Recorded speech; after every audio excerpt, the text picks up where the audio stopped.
Você vai entender de uma vez por todas o que é essa tal arte concreta.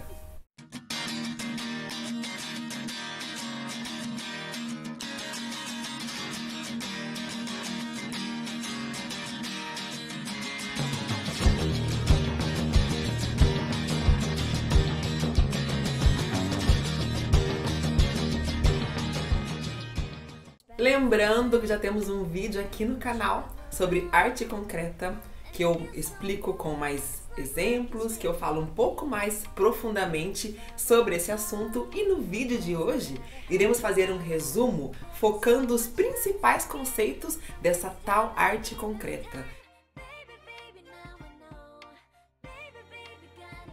Eu sei que é uma expressão artística complicada de se entender se nós formos avaliá-la de acordo com o que o artista fez, o que ele quis representar, que técnica que foi usada, que coisa mais comum, mais normal, qualquer um pode fazer, um monte de linha, de risco. Ou seja, o que tem por trás desse tipo de pintura, de escultura, dessa proposta, que também aconteceu na literatura, em outras expressões artísticas?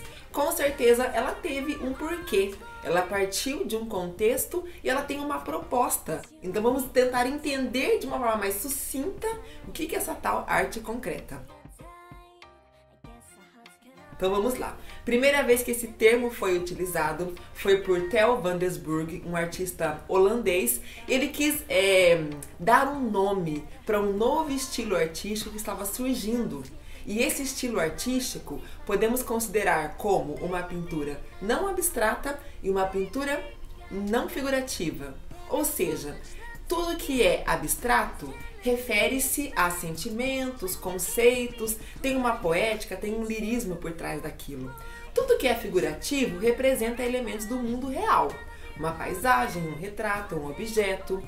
A arte concreta, ela fica no meio, ela não tem nenhuma mensagem a ser passada, ela não diz respeito a nenhum sentimento, ela afasta qualquer tipo de lirismo na pintura, da mesma forma que afasta qualquer figura que represente algo do mundo real. Por quê que eles fizeram isso?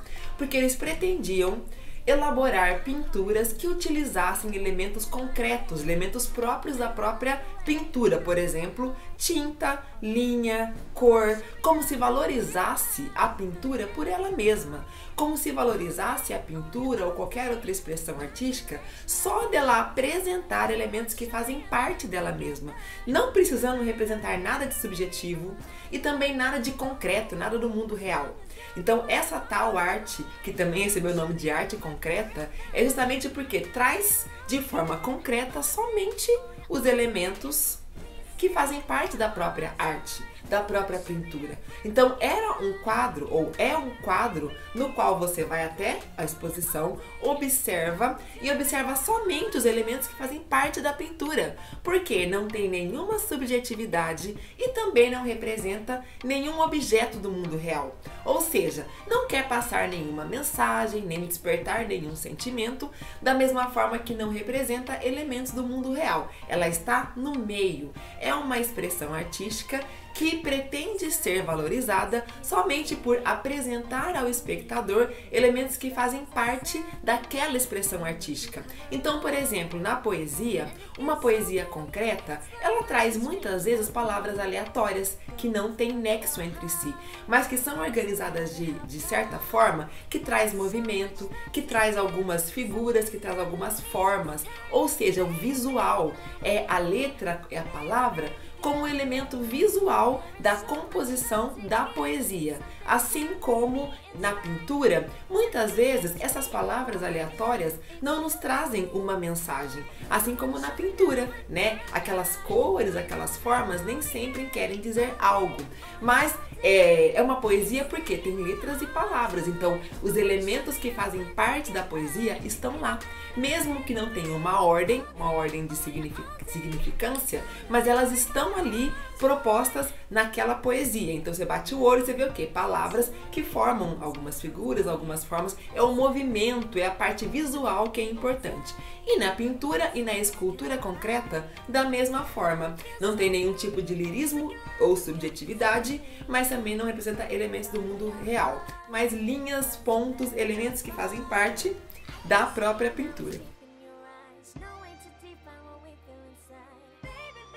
Quero convidá-los então a assistir o vídeo que eu falo sobre arte concreta. Também falo sobre arte concreta no Brasil, é muito interessante. Lá eu mostro exemplos, falo sobre alguns artistas, vai complementar esse vídeo, que foi tipo uma introdução para esse conteúdo, um resumo desse conteúdo.